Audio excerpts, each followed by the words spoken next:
Dream. నేను మీ host Aparna. ఈరోజు మనం నానల్ నగర్ మెహదీపట్నంలో ఉన్న మామ్ ఐవీఎఫ్ అండ్ రీసెర్చ్ సెంటర్కి వచ్చేసాము. ఇక్కడ మనతో పాటు చీఫ్ ఫర్టిలిటీ కన్సల్టెంట్ డాక్టర్ పూర్ణిమ దుర్గా గారు ఉన్నారు. సో ఆవిడతో మాట్లాడదాం. నమస్తే అండి. నమస్తే. ఎలా ఉన్నారండి? I'm good Aparna. How are you? నేను కూడా చాలా బాగున్నాను.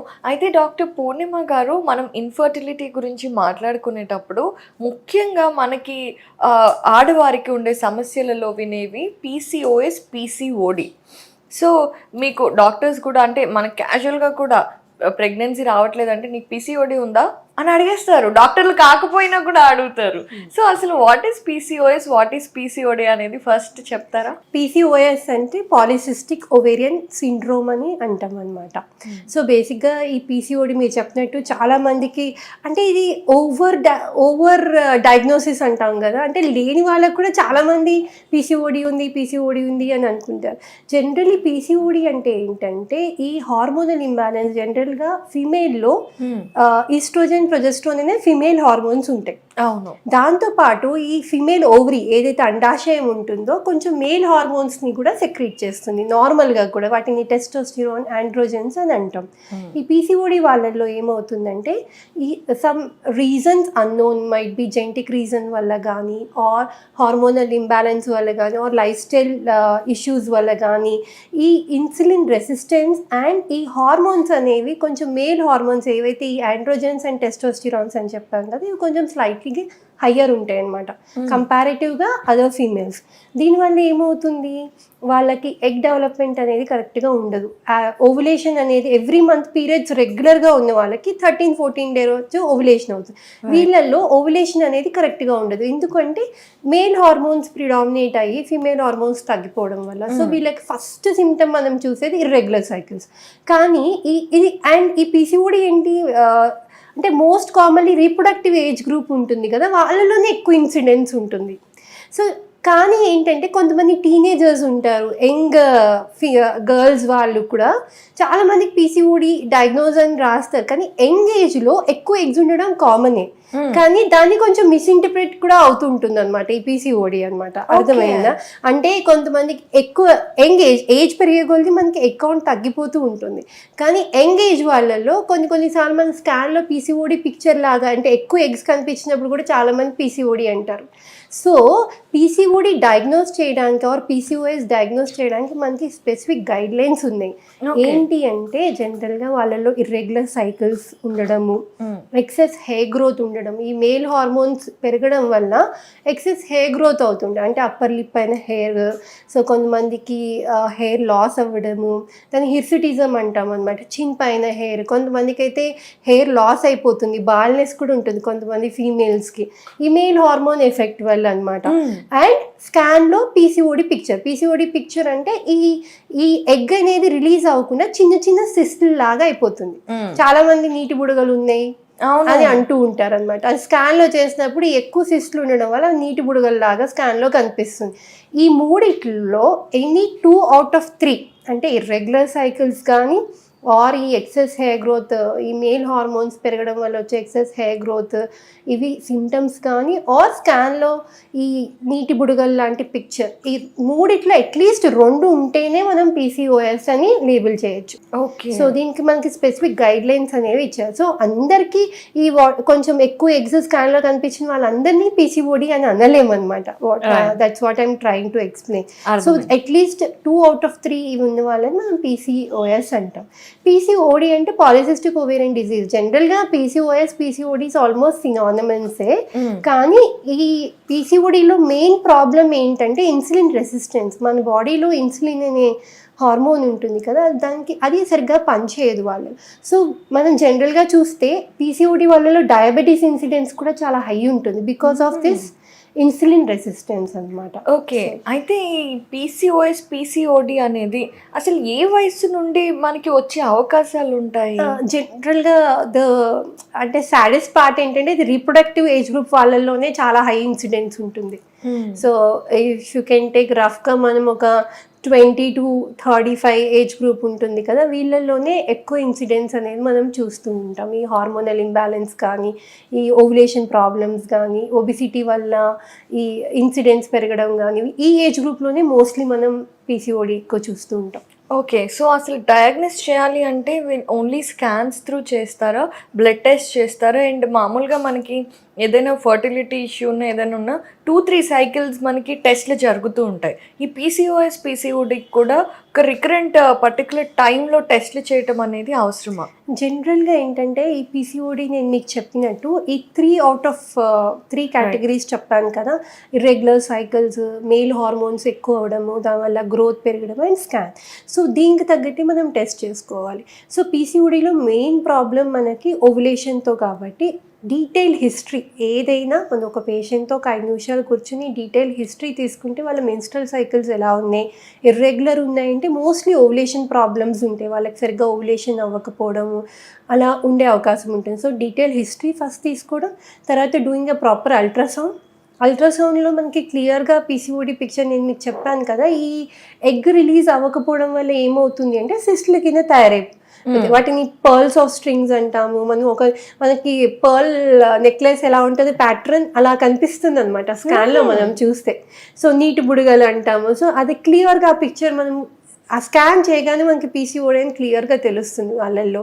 మూడవది మనం మెయిన్ చేసే టెస్ట్లు ఏంటంటే హార్మోన్ టెస్ట్లు. ఏం హార్మోన్స్ చేస్తాము? ఈ మెయిన్ హార్మోన్స్, ఈ టెస్టోస్టిరాన్, ఆండ్రోజెన్స్, ఇవన్నీ టెస్ట్ కూడా మనం చేసుకోవాలి. వాళ్ళలో హార్మోన్స్ కనుక మేల్ హార్మోన్స్ ఎక్కువ ఉన్నా దానికి తగ్గట్టు మనం ట్రీట్మెంట్ అనేది ప్లాన్ చేసుకోవాల్సి వస్తుంది. So main taking a proper history, ultrasound and some blood test, ఈ హార్మోన్ టెస్ట్లు, అండ్ డెఫినెట్గా షుగర్ టెస్ట్ కూడా వాళ్ళు చేసుకోవాల్సి ఉంటుంది. There is a very high incidence of diabetes in PCO patients.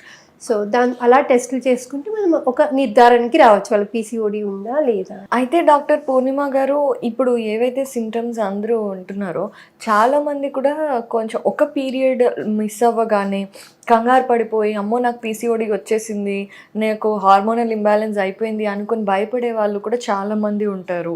And అలాగే కొంతమందికి యూజువల్గా కూడా టెస్టోస్టెరాన్ హార్మోన్ అనేది బై బర్త్ కొంచెం ఎక్కువ ఉండే ఛాన్సెస్ కూడా ఉండే అవకాశాలు ఉంటాయి కదండి. సో ఎప్పుడు అసలు మనం పీసీఓఎస్ ఉండొచ్చు అని అనుమానపడాలి? ఇదర్ ఒక 3 సైకిల్స్ మిస్ అయితేనా, లేదంటే ఎప్పుడు, and when is the right time to approach doctor? బేసిక్గా యాజ్ ఐ టోల్డ్ యూ మనకి క్రైటీరియా చాలా స్పెసిఫిక్గా ఉంది. ఇర్రెగ్యులర్ సైకిల్స్ ప్లస్ ఈ excess hair growth plus scan, ఈ 3 బట్టి మనం డయాగ్నోస్ చేస్తాం. ఒక్క సైకిల్ మిస్ అయిపోతే పీసీఓడి అని అనుకోక్కర్లేదు మనకి. చాలామందికి what I tell my patients is like మన brain is the mastermind which controls our reproduction. మన బ్రెయినే మన ఎవ్రీథింగ్, మన మెన్స్ట్రల్ సైకిల్స్ కానీ, మన సెక్షువల్ లైఫ్ కానీ, everything is controlled by the brain. మనకు ఒక్కొక్కసారి యాంగ్జైటీ ఉన్నా, ఒక్కొక్కసారి మనం సిక్ ఉన్నా, ఒక్కొక్కసారి మనకి పీరియడ్స్ ఇర్రెగ్యులర్ అవుతూనే ఉంటాయి బికాస్ ఆఫ్ స్ట్రెస్. కొంతమందికి ముందు రావచ్చు, కొంతమందికి వెనక్కి రావచ్చు. ఒబీస్ ఉన్న వాళ్ళల్లో కూడా ఇర్రెగ్యులర్ సైకిల్స్ ఉండొచ్చు. సో ఎగ్ కౌంట్ తగ్గిపోయిన వాళ్ళకు కూడా పీరియడ్స్ ఇర్రెగ్యులర్ అవుతాయి, అంటే ప్రీమెచ్యూర్ మెనోపాజ్ అంటాం కదా, అలాంటి వాళ్ళకు కూడా ఎగ్స్ తక్కువైపోతే కూడా పీరియడ్స్ అనేవి సడన్గా ఇర్రెగ్యులర్ అవుతాయి. సో పీరియడ్స్ ఇర్రెగ్యులర్ ఉంది అంటే పీసీఓడి అనే కాదు. అండ్ ఒక్క సైకిల్తో మనం డెఫినెట్గా కన్ఫర్మ్ చేసుకోలేము. సో ఓన్లీ పీరియడ్ ఇర్రెగ్యులారిటీయే పీసీఓడి డయాగ్నోసిస్ కాదు. యాజ్ ఐ టోల్డ్ యూ, ఈ బ్లడ్ టెస్ట్, స్కాన్ ఇవన్నీ కూడా యాడ్ చేసుకొని then we have to come to a conclusion వీళ్ళకి పీసీఓడి ఉందా లేదా అని చెప్పి. సో డెఫినెట్గా మీరు అన్నట్టుగా ఒక 2-3 సైకిల్స్ మనకు అబ్జర్వ్ చేసుకుంటే మీరు చెప్పిన అదర్ సిమ్టమ్స్ కూడా ఒకవేళ ఉంటే డెఫినెట్గా డాక్టర్ని, అండ్ ఎస్పెషలీ ప్రెగ్నెన్సీ కోసం ట్రై చేసే వాళ్ళు, వాళ్ళకి ప్రెగ్నెన్సీ రాకపోతే like whoever is trying for pregnancy, వాళ్ళకి ఈ సిమ్టమ్స్ ఉంటే మాత్రం డెఫినెట్గా దే మైట్ హ్యావ్ అంటే పీసీఓడి ఉండొచ్చు వాళ్ళలో. సో డెఫినెట్గా డాక్టర్ని అర్లీగా అప్రోచ్ అవుతే బెటర్ సక్సెస్ రేట్స్ అనేవి ఉంటాయి వాళ్ళకి. అయితే డాక్టర్ పూర్ణిమ గారు, పీసీఓఎస్ కానివ్వండి, పీసీఓడి కానివ్వండి, ఒకవేళ డయాగ్నోస్ అయితే వాటిని మనం మెడికేషన్స్తో తగ్గించుకోవచ్చా? There are 2 ways of treatment for PCO. ఒకటి ప్రెగ్నెన్సీ ప్లాన్ చేసేవాళ్ళు, ఒకటి ప్రెగ్నెన్సీ ప్లాన్ చేయని వాళ్ళు. సో అన్మ్యారీడ్లో కూడా పీసీఓడి ఉండొచ్చు. సో ప్రెగ్నెన్సీ ప్లాన్ చేసే వాళ్ళకి ఒక రకమైన ట్రీట్మెంట్, ప్రెగ్నెన్సీ ప్లాన్ చేయని వాళ్ళకి ఒక రకమైన ట్రీట్మెంట్. ఏదైనా పీసీఓడిలో మనకి Indian guidelines, European guidelines, American చాలా గైడ్ లైన్స్, చాలా వర్క్ అవుతుంది. ఎవ్రీ ఇయర్ పీసీఓడి మీద కొత్త గైడ్ లైన్స్ వస్తూనే ఉంటాయి. బట్ ఎన్ని గైడ్ లైన్స్ వచ్చినా ఫస్ట్ ట్రీట్మెంట్ మాత్రం ఇంకా లైఫ్ స్టైల్ మోడిఫికేషన్సే. Okay. Yeah, losing at least 5 to 10% weight loss అయినా కానీ వాళ్ళకి పీసీఓడి రివర్స్ ఓవులేషన్ అయ్యే అవకాశాలు చాలా బెటర్గా ఉంటాయి పేషెంట్స్లో. సో ఫస్ట్ మనం ఒక పేషెంట్ పీసీఓడితో వస్తే either married or unmarried to correct PCOD first మనం అడ్వైస్ చేసేది లైఫ్ స్టైల్ మోడిఫికేషన్స్. అంటే బరువు తగ్గేయమ్మా అంటే మనం we have to give a proper guidance అన్నమాట. కానీ నేను అడగచ్చా, అంటే వెయిట్ కి మామూలుగా థైరాయిడ్ ఉంటే వెయిట్ పెరుగుతారు అని అంటారు కదండి, పీసీఓ ఉన్నా కూడా వెయిట్ పెరగటం జరుగుతుందా? What is the relation? అంటే బేసిక్ ఇది ఒక సైకిల్. చాలా మంది మన దగ్గరికి వచ్చి ఏమంటారు, నాకు పీసీఓడి ఉంది అందుకే నేను వెయిట్ పెరుగుతున్నాను మేడం, అందుకే నేను వెయిట్ తగ్గట్లేదు, నేను ఇప్పుడు వెయిట్ లాస్ అవ్వమ్మాను, కొంచెం నీకు ఇంకా బెటర్ సక్సెస్ అవుతుంది అంటే పేషెంట్ ఏమనుకుంటారు, నాకు పీసీఓడి ఉంది కాబట్టి నేను ఎంత ట్రై చేస్తున్నా వెయిట్ తగ్గట్లేదు అనుకో. ఇది ఒక cycle. So obesity leads to PCO, PCO leads to obesity. ఆ చైన్ని బ్రేక్ చేయడానికి డెఫినెట్గా lifestyle modifications play very important role. ఆ లైఫ్ స్టైల్ మోడిఫికేషన్స్ గురించి మనం మాట్లాడుకుంటే first important thing is diet. వీళ్ళల్లో నేను మీకు చెప్పాను కదా ఇన్సులిన్ రెసిస్టెన్స్ అనేది ఉంటుంది. సో కార్బోహైడ్రేట్స్ ఎక్కువ తీసుకుంటే ప్రాబ్లం వాళ్ళలో. సో లో కార్బోహైడ్రేట్ డైట్ అంటాం అండ్ లో గ్లైసిమిక్ ఇండెక్స్ ఉన్న ఫుడ్ గ్లైసిమిక్ ఇండెక్స్ స్వీట్స్ అవి షుగర్స్ ఎక్కువ ఉన్నది మనం తీసుకోకూడదు. ఆ షుగర్స్ ఏవి ఎక్కువ ఉంటాయి మనకి, కార్బోహైడ్రేట్స్ అని మీకు తెలుసు, రైస్ మోస్ట్ కామన్. అండ్ మనం South Indians are more of a rice eaters మనం కదా ఎక్కువ. So rice is very high glycemic index ఉన్న కార్బోహైడ్రేట్. సో వాళ్ళలో సో ప్రాపర్ డైట్ ఎలా తీసుకోవాలి వాళ్ళు అంటే ఫస్ట్ కార్బోహైడ్రేట్స్ తగ్గించుకోవాలి. వాళ్ళు కార్బోహైడ్రేట్స్ తగ్గించుకోవాలి. డైరీ ప్రొడక్ట్స్, ప్రాసెస్డ్ ఫుడ్, మైదా ఉన్న food, these are all high glycemics index ఉన్న ఫుడ్. అండ్ ఫ్రైడ్ ఫుడ్, ఏవైనా మనం fried food and breads, bakery foods, so ఇవన్నీ మనం డైట్ని కట్ చేసుకోవాలి. చాలామంది ఇప్పుడున్న లైఫ్ స్టైల్కి they are not cooking and are ఈ టేక్అవుట్స్ కానీ బర్గర్స్, పిజ్జాస్ ఇవన్నీ తినడం వల్ల కూడా ఈ కార్బోహైడ్రేట్స్ ఎప్పుడైతే మనం ఎక్కువ కన్జ్యూమ్ చేస్తున్నామో డెఫినెట్లీ ఇన్సులిన్ రెసిస్టెన్స్ పెరుగుతుంది. మళ్ళీ ఈ సైకిల్ అంతా మళ్ళీ it will be reverse and there is again higher instance of PCO. So diet మనం క్లియర్గా అడ్వైస్ ఇవ్వడం అనేది చాలా ఇంపార్టెంట్ మన పేషెంట్స్కి. And plenty of fruits with good salads, vegetables and plenty of water. Okay. So ఇదంతా ప్రాపర్గా డైట్ బేసిక్గా 5 to 10% వెయిట్ లాస్ అయినా కానీ they have very good results in PCO. చాలామంది ఏంటంటే 10 కిలోలు తగ్గండి, 15 కిలోలు we should never give that much targets to the patients. అది ప్రాక్టికలీ కూడా చాలా ఇంపార్టెంట్. డిప్రెషన్ పేషెంట్స్ ఏంటంటే నేను చేయలేను అనే ఒక గివప్ అయిపోతారు patient. So as a doctor it is very important మనం కరెక్ట్ గైడెన్స్ ఇవ్వడం. Even they lose 1 to 2 kilos per month. పర్సిస్టెంట్గా వెయిట్ లాస్ ఉంటే ఖచ్చితంగా రిజల్ట్స్ అనేవి బాగుంటాయి. So we have to encourage them to, అంటే ఆ పర్సిస్టెంట్ గోల్ ఉండాలా. 1 to 2 kilos every month lose అవుతున్నారంటే it is a very big good progress అని. దీంతో పాటు ఎక్సర్సైజ్, ఎలాంటి ఎక్సర్సైజెస్ వీళ్ళల్లో బెటర్గా ఉంటాయంటే బెస్ట్గా అంటే swimming, cycling, yoga, mostly aerobic exercises, మన కొంచెం హార్ట్ రేట్ మనం కొంచెం పెరిగే ఎక్సర్సైజెస్, సైక్లింగ్లో చాలా ఇట్స్ లైక్ కార్డియాక్ ఎక్సర్సైజ్, ఇలాంటి ఎక్సర్సైజెస్లో కూడా దీస్ బెనిఫిట్ చేస్తాయి అన్నమాట వీళ్ళని. సో మనం చూస్ చేసుకునే ఎక్సర్సైజ్ కూడా ఇంపార్టెంట్. బికాజ్ నార్మల్ చాలామంది నేను వాకింగ్ చేస్తున్నాను అయినా బరువు తగ్గట్లేదు అంటారు. సో ఈ walking is not for, if you're doing a walking you should be a brisk walk అంటాం. బ్రిస్క్ వాక్ అంటే చిన్న చిన్న అడుగులు ఫాస్ట్ గా వేసి, because heart rate it's like cardiac activity పెరుగుతుంది హార్ట్ రేట్. సో దానివల్ల ఉపయోగం ఉంటుంది. సో చాలా మంది అలాగే అంటారు, చాలా మంది పేషెంట్స్ వచ్చి వాకింగ్ చేస్తున్నాను మేడం అయినా ఏంటి. So the type of exercise you do in these patients also matters అన్నమాట. సో నేను ఫస్ట్ లైన్ ఆఫ్ మేనేజ్మెంట్ అయితే పీసీఓలో అయితే లైఫ్ స్టైల్ మోడిఫికేషన్స్ ఇప్పటికీ. ఓకే. సో లైఫ్ స్టైల్ మోడిఫికేషన్స్లో డైట్, వెయిట్ లాస్ అది ఎలా అవ్వాలంటే డైట్ అండ్ ఎక్సర్సైజెస్తో. సో లైఫ్ స్టైల్ మోడిఫికేషన్స్తో పాటుగా ట్రీట్మెంట్స్ ఏమిటి? సో అగైన్ మనం ట్రీట్మెంట్ విషయానికి వస్తే పీసీఓడిలో మనం నాట్ ప్లానింగ్ ఫర్ ప్రెగ్నెన్సీ రెండు కేటగిరీస్ కింద డివైడ్ చేయొచ్చు. ఓకే. ప్రెగ్నెన్సీ ప్లాన్ చేయని వాళ్ళల్లో మనకి పీరియడ్స్ నార్మల్ అవ్వడానికి we have some hormonal pills ఉంటాయి. ఓకే. సో వాళ్ళలో ఏంటంటే బేసిక్గా నేను ఈ హార్మోనల్ ఇంబ్యాలెన్స్ అవుతుంది కాబట్టి వీళ్ళలో అవి రెగ్యులరైజ్ చేయడానికి మనకి హార్మోనల్ పిల్స్ అంటాం. దీన్ని చాలా మంది ఏంటంటే ఇవి కంట్రసెప్టివ్ పిల్స్ కింద కూడా వాడచ్చు, ఆ పిల్స్ని అనమాట.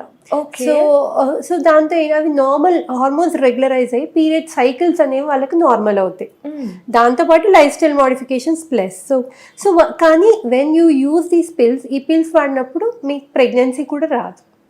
సో ప్రెగ్నెన్సీ ప్లాన్ చేయని వాళ్ళు మనం ఈ కంట్రసెప్టివ్ దీన్ని హార్మోనల్ పిల్స్ అంటాము. ఇవి ఒక 21 days టాబ్లెట్స్ ఉంటాయి అనమాట.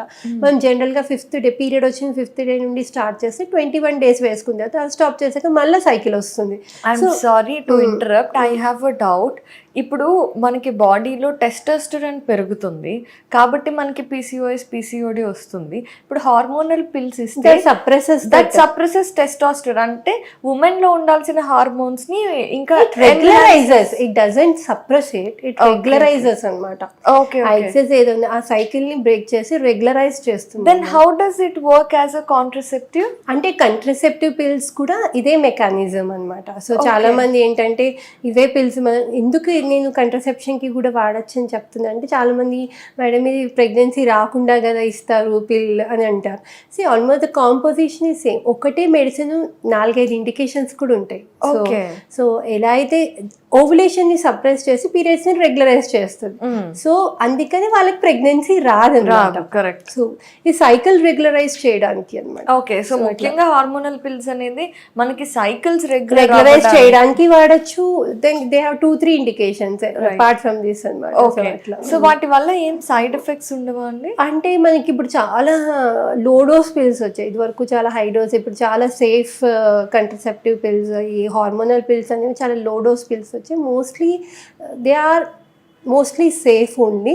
బట్ కానీ you can't give for more period. ఒక మ్యాక్సిమం ఒక 2 years వరకు మనం ఇవ్వచ్చు. ఈ లోపల వాళ్ళు లైఫ్ స్టైల్ చేంజెస్ చేసుకోవడము, if they want to plan pregnancy they have to manage, అంటే ఇవన్నీ చేసుకోవాలి సైమల్టేనియస్గా అనమాట. So we can't give for more period, prolonged maximum ఒక 2 years వరకు ఇవ్వచ్చు. ఇది ప్రెగ్నెన్సీ ప్లాన్ చేయని వాళ్ళకి. బట్ ప్రెగ్నెన్సీ ప్లాన్ చేసే వాళ్ళకి ఏంటి, వాళ్ళకి ఓవులేషన్ కావాలి. సో వీళ్ళలో మనకి ఓవులేషన్ అవ్వదు కాబట్టి మనం ఓవులేషన్ ఇండ్యూస్ చేయాలి. So we have some medications for it అనమాట. సో మనకి ఏంటంటే ఓవులేషన్ ఇండ్యూసింగ్ ఏజెంట్స్ అని అంటాము, డ్రగ్స్ ఉంటాయి. సో వాళ్ళకి హార్మోనల్ టాబ్లెట్స్ ఉంటాయి విచ్ ఇండ్యూసెస్ ఓవులేషన్ అనమాట. ఇలాంటివి కానీ ఏదైనా కానీ మనం ఒక డ్రగ్ స్టార్ట్ చేసినప్పుడు ఈ ఓవులేషన్ ఇండ్యూస్ చేయడానికి మనం మెడిసిన్స్ కానీ టాబ్లెట్స్ కానీ ఏమి స్టార్ట్ చేస్తే మానిటర్ అయితే ఖచ్చితంగా చేసుకోవాలి త్రూ స్కాన్. దాన్ని ఫాలిక్యులర్ స్టడీ అంటాం అనమాట. సో మెడిసిన్స్ అండ్ ఇంజెక్షన్స్ కూడా ఉంటాయి దీనిలో, గొనెడోట్రోపిన్ ఇంజెక్షన్స్ అని అంటాం అనమాట. సో ఒకవేళ మెడిసిన్స్తో కనుక ఎగ్ డెవలప్మెంట్ అవ్వకపోతే ఫీమేల్కి ఈ గొనెడోట్రోపిన్ ఇంజెక్షన్స్ కూడా మనం వాడచ్చు. ఓకే. సో అలా ఓవులేషన్ ఇండ్యూస్ చేసి మనం వాళ్ళని టైమ్డ్ ఇంటర్కోర్స్ అంటాము. ఆ టైంలో ఎప్పుడైతే ఎగ్ రిలీజ్ అయిందో ఆ టైంలో కలవమని కూడా మనం వాళ్ళకి సజెస్ట్ చేయొచ్చు. ఇది ఫస్ట్ లైన్ ఆఫ్ మేనేజ్మెంట్ పీసీఓడీలో. కమింగ్ టు దిస్, ఈ బేసిక్ ట్రీట్మెంట్తో అంటే this is the first line అంటే ఇట్స్ స్టార్టింగ్ కాబట్టి, సో మనం ఎన్ని రోజులు ఈ హార్మోనల్ పిల్స్ కానివ్వండి లేదంటే ఓవులేషన్ పిల్స్ కానివ్వండి ఇండ్యూస్ చేసి ఎన్ని రోజులు వెయిట్ చేస్తారు? 1 month 2 months? మాక్సిమం మనం 6 cycles చూడొచ్చు. ఓకే. 6 menstrual cycles. అంటే ఇప్పుడు ఎవ్రీ మంత్ ఎగ్ రిలీజ్ అవుతుంది కదా వీక్ తోటి. సో ఆ టైంలో ప్రెగ్నెన్సీ రాకపోతే we can give maximum for 6 cycles వరకు, 6 ovulatory cycles వరకు మనం చూడొచ్చు అనమాట. ఇది కూడా అవ్వలేదు. రైట్. నెక్స్ట్ ఏంటంటే ఎవరికైతే మెడికల్ ట్రీట్మెంట్ ఫెయిల్ అయిందో ఆర్ ప్రెగ్నెన్సీ రాలేదో వాళ్ళకి మనం లాప్రోస్కోపీ అడ్వైస్ చేయొచ్చు. కానీ సెకండ్ లైన్ ఆఫ్ ట్రీట్మెంట్ అంటాం. లాప్రోస్కోపీ మీద చాలా మందికి అనుమానాలు భయాలు ఉంటాయి. యాక్చువల్లీ లాప్రోస్కోపీ అనేది హ్యూజ్ సర్జికల్ ప్రాసెసా అని చాలా మంది అనుకుంటూ. So laparoscopy is a relatively very safe procedure and it is a day care procedure కింద మనం చేస్తాం. లాప్రోస్కోపీ పీసీఓడి వాళ్ళల్లో ఎలా ఉపయోగపడుతుంది అంటే మనం ఏమైతే ఆ సిస్ట్ల కింద ఫామ్ అయ్యామో దాన్ని కరెంట్ తోటి మనం దాన్ని బర్స్ట్ చేస్తాం అనమాట. దాంతో ఏమవుతుందంటే ఆ మేల్ హార్మోన్స్ అనేవి బయటకు వచ్చి హార్మోన్స్ రెగ్యులరైజ్ అవుతాయి. అండ్ ఇంకొక థియరీ ఏంటంటే మనం ఏదైతే ఆ కరెంట్తో మనం ఆ ఓవరీని స్టిమ్యులేట్ చేస్తామో దాంతో న్యూ సెల్స్ కూడా, న్యూ ఫాలికల్స్ కూడా డెవలప్ అవుతాయి అనే ఒక థియరీ కూడా ఉంది. బ్లాకేజెస్ అన్ని క్లియర్ చేస్తున్నాం కాబట్టి అంటే బ్లాకేజ్ ఏమి ఉండదు, కానీ ఆ ఓవరీలో ఎక్కడైతే ఈ ఫాలికల్స్ అదే ఈ సిస్ట్ల కింద ఉన్నాయో దానిలో ఉన్న మేల్ హార్మోన్స్ని మనం బర్స్ట్ చేయడం వల్ల హార్మోన్ రెగ్యులరైజ్ అయ్యి కొత్త న్యూ మేల్ హార్మోన్స్ తగ్గి ఫీమేల్ హార్మోన్స్ బెటర్గా ప్రొడ్యూస్ అవుతాయి అనేది కాన్సెప్ట్. అండ్ ఎక్కడైతే మనం అక్కడ ఓవరీ దాని వల్ల స్టిమ్యులేట్ కూడా అవుతుంది కాబట్టి బెటర్ ఎగ్ క్వాలిటీ కూడా ఇంప్రూవ్ అవుతుంది వాళ్ళలో, ఎందుకంటే ఫెమినైన్ హార్మోన్స్ కొంచెం బెటర్గా అవుతాయి. సో లాప్రోస్కోపీ వల్ల తర్వాత చాలా మందికి ఓవ్యులేషన్ నార్మల్గా అవ్వడము, ప్రెగ్నెన్సీస్ రావడం కూడా చాలా మందిలో చూస్తూ ఉంటాం. ఈ లాప్రోస్కోపీ అనేది అంటే ఓవ్యులేషన్ కి ముందు చేయించుకోవాలా లేదా జనరల్గా మనం పీరియడ్ అయిపోయిన తర్వాత మనం probably 8th to 10th day మధ్యలో అట్లా మనం ఈ లాప్రోస్కోపీ ప్రొసీజర్ అనేది చేస్తూ ఉంటాం. సో సక్సెస్ అయింది లాప్రోస్కోపీ అనేది మనకి ఎలా తెలుస్తుంది? తర్వాత మనం ఫాలోఅప్ చేసుకుంటాం కదా పేషెంట్ లాప్రోస్కోపీ అయిన తర్వాత నెక్స్ట్ సైకిల్ మనం మానిటర్ చేసుకుంటాం ఓవ్యులేషన్స్ కరెక్ట్గా అవుతున్నాయా లేదా. మ్యాక్సిమం మనం 6 monthsలో ప్రెగ్నెన్సీ వచ్చేలాగా we monitor them and advise them when to have normal intercourse and all. Okay. So doctor గారు లాప్రోస్కోపీ జరిగిన తర్వాత కూడా మనకి హార్మోనల్ పిల్స్ అనేది ఓవ్యులేషన్ ఇండ్యూస్ చేసే పిల్స్ అంటే laparoscopy along with medication is necessary? Two schools మళ్ళీ అంటే లాప్రోస్కోపీ చేసిన తర్వాత చాలా మందికి స్పాంటేనియస్గా ఓవ్యులేషన్ అయ్యి న్యాచురల్ ప్రెగ్నెన్సీస్ వచ్చిన వాళ్ళు కూడా ఉన్నారు. బట్ మనం అంత ప్రొసీజర్ చేసి మనం కూడా we can also monitor the cycle. జనరల్గా మనం చేసిన తర్వాత we just don't leave the patient, మనం మళ్ళీ మానిటర్ చేసి అండ్ కొంచెం మెడిసిన్ ఇవ్వడం వల్ల ఇంకా బెటర్ క్వాలిటీ ఎగ్ వచ్చే అవకాశం కూడా ఉంటుంది. సో లాప్రోస్కోపీ తర్వాత కూడా మేము ఒక్కొక్కసారి ఈ ఓవ్యులేషన్ ఇండక్షన్ డ్రగ్స్ ఇచ్చి మానిటర్ చేస్తూ ఉంటాం so that chances of pregnancy will be much better. So laparoscopy success rate ఎంత అని అడగచ్చు? లాప్రోస్కోపీ వల్ల చాలా మందికి ఒక 60 to 70% మందికి వరకు వర్కౌట్ అవుతుంది. ఓకే. సో అది కూడా వర్కౌట్ అవ్వని వాళ్ళు అంటే ఇప్పుడు మెడికల్ మేనేజ్మెంట్ పని చేయలేదు, ఇంజెక్షన్స్ పని చేయలేదు, లాప్రోస్కోపీ కూడా పని చేయలేదు, what is the last, then we advise IVF. ఇలాంటి వాళ్ళలో మేము ఇంకా అడ్వైజ్ చేసేది the third line of management అంటాం ఇన్ పీసీఓడి వాళ్ళలో ఐవీఎఫ్ అడ్వైజ్ చేస్తాం. ఎందుకంటే ఐవీఎఫ్లో నేను మీకు చెప్పినట్టు ఐవీఎఫ్లో మనం మల్టిపుల్ ఇంజెక్షన్స్ కొంచెం హయ్యర్ డోసెస్ ఇచ్చి మల్టిపుల్ ఎగ్స్ని బయటికి తీసి ల్యాబ్లో ఫర్టిలైజ్ చేస్తాం. సో డెఫినెట్గా కన్సెప్షన్ రేట్స్ వీళ్ళల్లో ఐవీఎఫ్లో పీసీఓడి వాళ్ళల్లో ఐవీఎఫ్ సక్సెస్ రేట్స్ చాలా బాగుంటాయి. So that will be the last third line of management in PCOD patients అనమాట. ఓకే. సో ఫస్ట్ 2 ఆప్షన్స్లోనే ఆల్మోస్ట్ 70% వరకు సక్సెస్ అయ్యే అవకాశాలు. ఓకే. సో ఇలా పీసీఓడితో బాధపడుతున్న వాళ్ళకి యాజ్ అ డాక్టర్ మీరు ఏం సజెస్ట్ చేస్తారంటే? బేసికలీ మనం ఒక్కటి అర్థం చేసుకోవాల్సింది ఏంటంటే PCOD is not only gynaec problem కాదు. ఫస్ట్ థింగ్ మనకి it effects the overall health of the female. అంటే ఈ పీరియడ్స్ ఇర్రెగ్యులర్ రావడము, పిల్లలు కాకపోవడం ఒక్కటే ప్రాబ్లం కాదు. పీసీఓడి ఉండడం వల్ల there is high risk of diabetes, sugar వచ్చే అవకాశాలు ఎక్కువ ఉంటాయి, బీపీ, హైపర్ టెన్షన్ అండ్ ఈ స్లీప్ డిజార్డర్స్. బికాస్ ఒబిసిటీ వల్ల కొంతమందికి నిద్రలో స్నోరింగ్, స్లీప్ యాప్నియా అంటే వాళ్ళల్లో ఈ బ్రీదింగ్ డిఫికల్టీస్ వచ్చే అవకాశాలు ఉంటాయి. అండ్ కొలెస్ట్రాల్ పెరిగే అవకాశాలు ఉంటాయి. And depression, anxiety, there's a lot more to PCOD.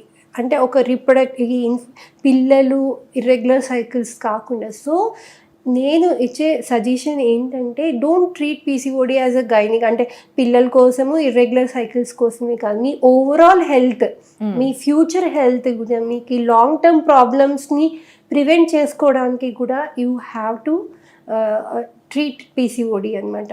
How? First thing again emphasis మళ్ళీ లైఫ్ స్టైల్ మోడిఫికేషన్. మీ life go through what you are doing daily, మీ డైట్ ఒక్కసారి మీరే చార్ట్ వేసుకుని అసలు ఎక్కడ ఏం తింటున్నాము, ఎక్కడ మనం కట్ చేయగలుగుతాము, ఎక్కడ మనం కార్బోహైడ్రేట్స్ని కట్ చేయొచ్చు, how to add bit of exercise activity into your daily lifestyle అవన్నీ. So it's not for your only pregnancy or reproduction, it's for your overall హెల్త్కి చాలా important. So treat like that. అంటే అలా మనం ఆలోచిస్తేనే మనం ప్రాపర్గా మనం ఎఫర్ట్స్ పెట్టగలుగుతాం, right? So my message through this video is like treat PCOD as a overall long-term complication, and I hope ఈ వీడియో వల్ల వాళ్ళు ఇది అర్థం చేసుకుని at least if they start doing life style modifications and ఇవన్నీ చేసుకుని డెఫినెట్గా ఈ లాంగ్ టర్మ్ కాంప్లికేషన్స్ని మనం ప్రివెంట్ చేయడానికి అవకాశం ఉంటుంది. చాలా చక్కగా వివరించి చెప్పారు అండ్ బేసిక్స్ నుండి కూడా మాకు అర్థమయ్యేలా చెప్పారు. సో లైఫ్ స్టైల్ మోడిఫికేషన్స్తో పీసీఓఎస్ పీసీఓడికి మెల్లమెల్లగా ఒక్కొక్క స్టెప్ ముందుకు వెళ్తూ చెక్ పెట్టచ్చు. అండ్ డెఫినెట్గా ఒకవేళ ఇబ్బంది పడుతూ ఉంటే డెఫినెట్లీ డాక్టర్ని అప్రోచ్ అవ్వాలి. అండ్ ముఖ్యంగా ఫర్టిలిటీ విషయంలో మాత్రం ఇబ్బందులు ఉంటే ఒక్కసారి చెక్ చేయించుకోవాలి అనే విషయం చాలా చక్కగా వివరించారు. Thanks a lot. Thank you.